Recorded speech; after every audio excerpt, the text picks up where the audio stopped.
So now we're going to talk about replacement. So when you do a true random sample, you do it with replacement. So what that means is once you pick a member to survey, that member goes back into the population once you're done surveying them, and they can be picked again. So, but sometimes you don't want to do replacement and you want to do without replacement. So that means that when you pick a person, you only pick them once and then they are removed from the population so you don't get them again. Another way to think about this is like with playing cards. So if you're playing a game of cards and the game says that once you take the card out, you have to put it to the side, then that's without replacement. But if you're playing a game where once you look at the card, you put it back in the deck, that's that's replacement. So we do this a lot in probability, and we'll see this more in chapter 3, but that's how you can think about replacement and without replacement.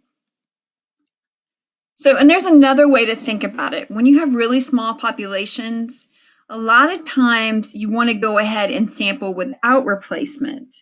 So, say like your population is 25 and your sample's 10.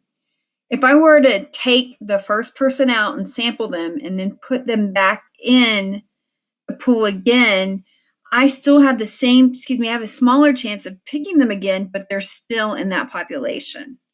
But if I do without replacement, I'll take that first person out and then put them to the side.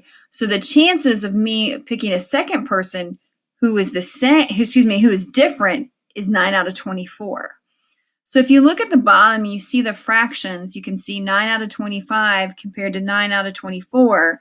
There's a difference in these.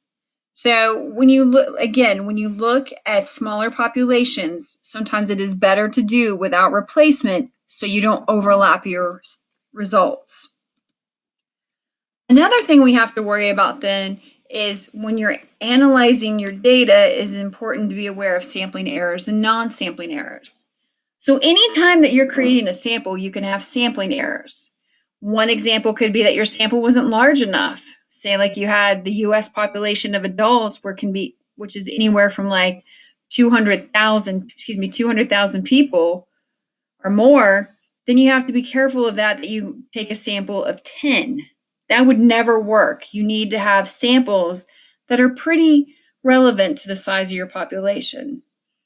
Factors not related to the sampling process would be non-sampling errors.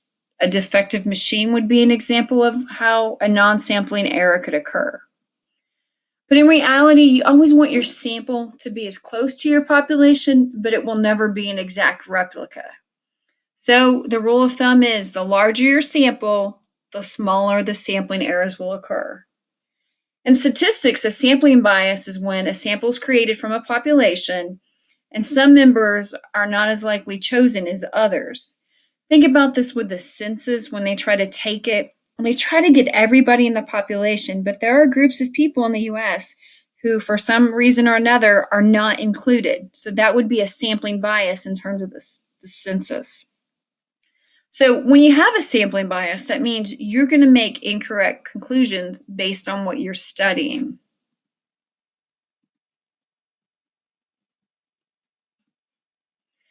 Another thing we need to talk about is variation. So in any set of data, you're going to have variation, which means you're going to have things that differ from one another. So here's an example of 16-ounce cans to see how much they weigh.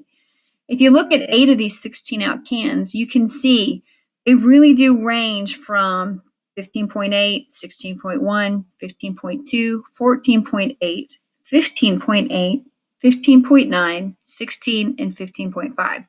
These are all different measurements.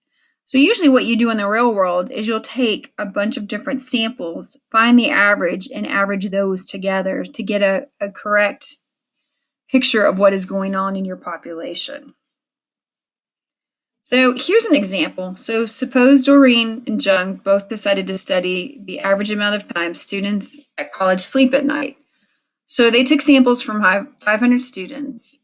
Doreen used a systematic sampling and Jung used a cluster sampling. Doreen's sample will be different from Jung's sample. Even if they use the same sampling method, in all likelihood, their samples would be different. Neither would be wrong, however. But think about how it makes it different.